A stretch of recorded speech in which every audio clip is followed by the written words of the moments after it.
Inaugurate చేయడం అనేది జరిగింది. వాస్తవంగా ఈరోజు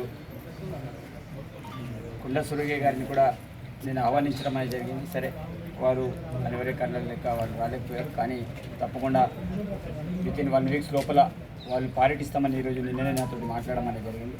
తప్పకుండా త్వరలోనే కుండ సురగయ్య గారు కూడా వచ్చేసి టైగర్ జోన్ రిజర్వ్ ఫారెస్ట్లో ఉన్నటువంటి ఏదైతే అందమైన అడుగులు ఉన్నాయో అవన్నీ కూడా పర్యవేక్షణ చేస్తామని చెప్పడం అనేది జరిగింది.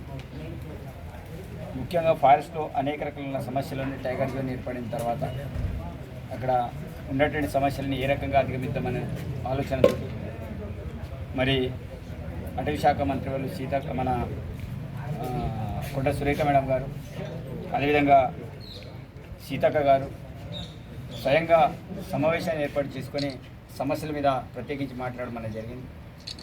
కాబట్టి త్వరలోనే మినిస్టర్ గారు వచ్చిన తర్వాత ఈ అంశాల మీద ప్రత్యేకమైన దృష్టి సారించుకొని మరి కైవాల్ టైగర్ జోన్ డెవలప్మెంట్ విషయంలో తప్పకుండా వన్యప్రాణులను కాపాడే బాధ్యత మనమందరం కూడా తీసుకోవాలి.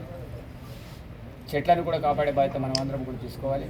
ఎందుకంటే అడవి నిర్మూలన కావడం వల్ల అనేక రకాల వాతావరణంలో మార్పులు జరుగుతున్నాయి.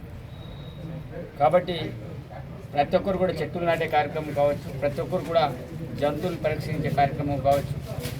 ధర్మో రక్షితి రక్షిత అని మనం మాట్లాడతాం, ధర్మం గురించి మనం మాట్లాడతాం. దాంతోపాటు వృక్షితో రక్షితి రక్షిత, వృక్షాలను మనం కాపాడితే అవి మనల్ని రక్షిస్తాయనే నినాదం నానుడి మనందరికీ తెలిసింది. కాబట్టి చాలామంది ఫారెస్ట్ విషయం వచ్చేసరికి ఫారెస్ట్ బీట్ ఆఫీసర్ల మీదనో సెక్షన్ ఆఫీసుల మీదనో వాళ్ళందరి మీద కూడా ఆరోపణలు చేస్తున్నారు. ఇలా చేస్తున్నారు, అలా చేస్తున్నారు అనేది, కానీ వాళ్ళు చేసే సర్వీస్ భవిష్యత్ తరాల కోసం, మనందరి కోసం.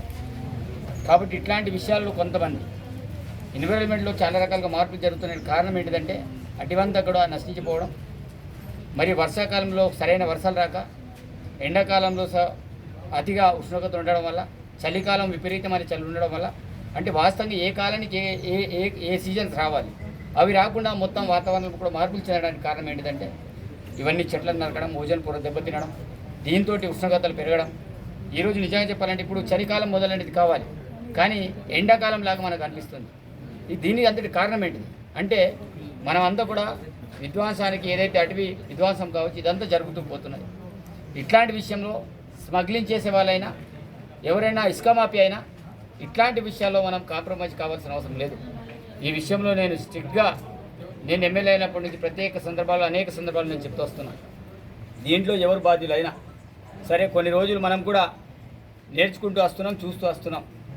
ఈ 10 నెలల పాటు ప్రతి ఒక్క అంశాన్ని నేనే అబ్జర్వేషన్ చేస్తూ వచ్చిన. సరే ఇప్పుడు ఫర్దర్ ఇప్పటి నుంచి స్టార్ట్ చేస్తాం. ఎవరెక్కడ ఏం చేస్తారు, ఏ మాఫియా చేస్తారు, ఎలాంటి అడవిని టేకు స్మగ్లింగ్ కావచ్చు, ఇసుక మాఫియా కావచ్చు, ఎవరైతే